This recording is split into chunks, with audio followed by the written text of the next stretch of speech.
Hello and welcome to ModSpot, the mod review and tutorial show. I'm BonBonB and you're very, very welcome. Well, if you're new to modding and you want to know more, or you're a novice and you're having some problems with modding, please go and watch the video in the top right hand corner of the screen now. Just the first 90 seconds of that. It's the review from last week, which we did on Relight, and the first 90 seconds will set you up for the full series. So please, this is your disclaimer, go and watch that now. It saves me repeating myself every single week. Today we're going to have a look at Ultimate Eyecandy by Judazzz. Now, it's a visual mod. It's very unlikely to ever break your game because it is mostly just visuals, and it'll work hand in hand very nicely with Relight that we reviewed last week. To get hold of Ultimate Eyecandy, the link is in the description down below. Click that one, it'll take you onto Steam Workshop. Click Enable on the Steam Workshop and then launch your game, load it up. And then go to the Content Manager, click Enable. Once you've enabled the mod in the Content Manager, you can then start a new game or load an existing game, and Ultimate Eyecandy will be active.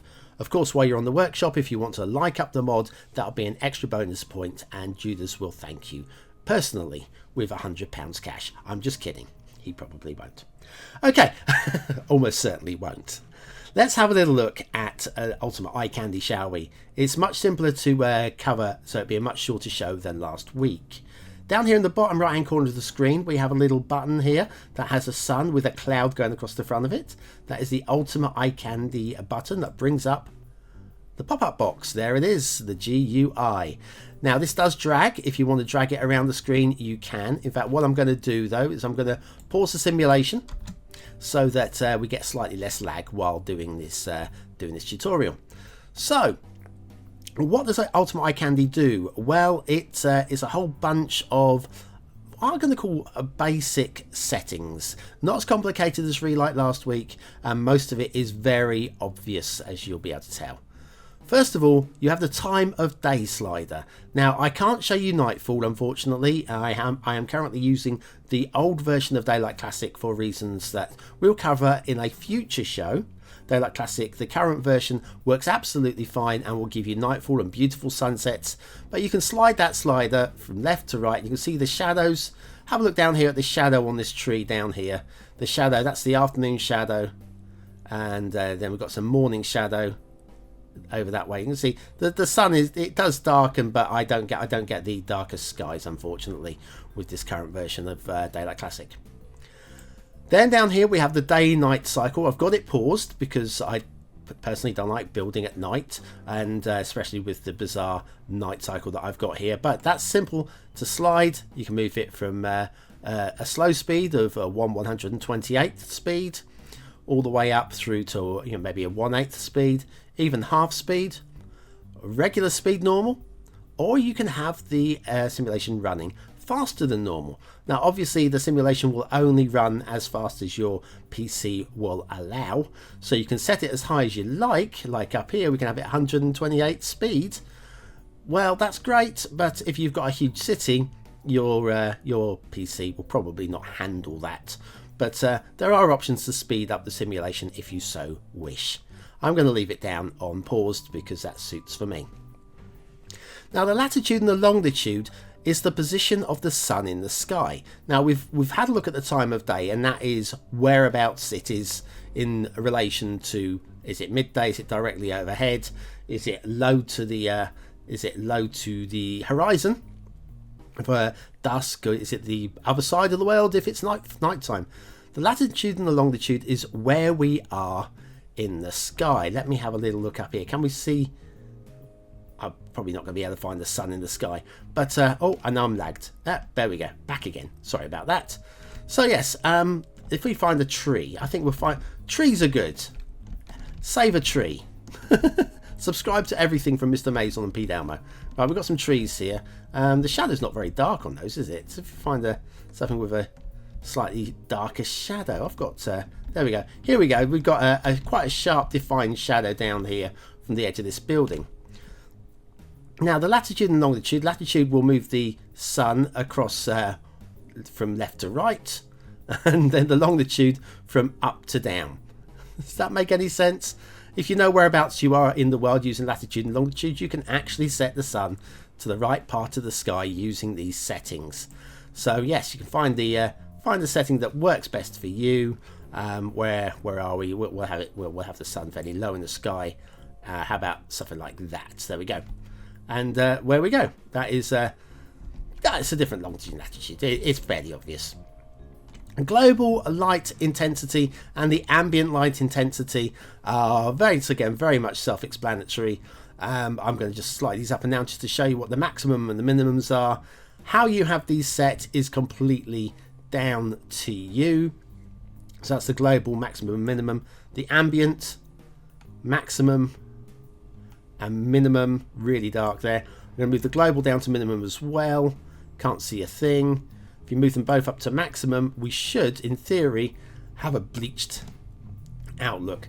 Of course, you can use these two sliders along with relight to get the perfect setting. About an average setting is to have global at 6 and have the ambient at about 1. That won't cause you too many problems, although there are different creators who would prefer you to have the global quite down low and the ambient a little bit higher. Says he, trying to move the sliders up. It's completely, again, discretionary to your preferences. Right, so that's the ambient settings. Then we go on to the weather button. Let me spin this around. We get a better view of the town. There we go. The weather. Click on the weather button, and you have the options of switching the weather on or off. I'm going to switch the weather on, and that will now go through standard weather cycles. We'll have rain or whatever as we're going. You can move the rain intensity slider up and down to create rain immediately. This will give us wet roads as well, if you like that kind of visual. Let's bring that up. So it's now raining. You may or may not be able to see this. I'll move the rain intensity up to the maximum there, and I'll take the pause off. There we go. So you can just about make the rain coming down, especially over this darker part of the tarmac, the asphalt.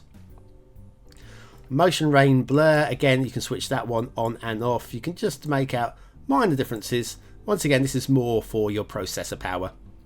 If you've got a weak processor, having the blur switched off will probably help a little bit. And then finally, I'm going to move the rain back off again. There we go. And then the fog intensity, you can slide that one up and down, and you can see the hopefully, there we go, the fog in the sky there. We've got quite heavy fog there. Moving it down, so you can set that to whatever you prefer. I quite like that, actually. That's quite a good look.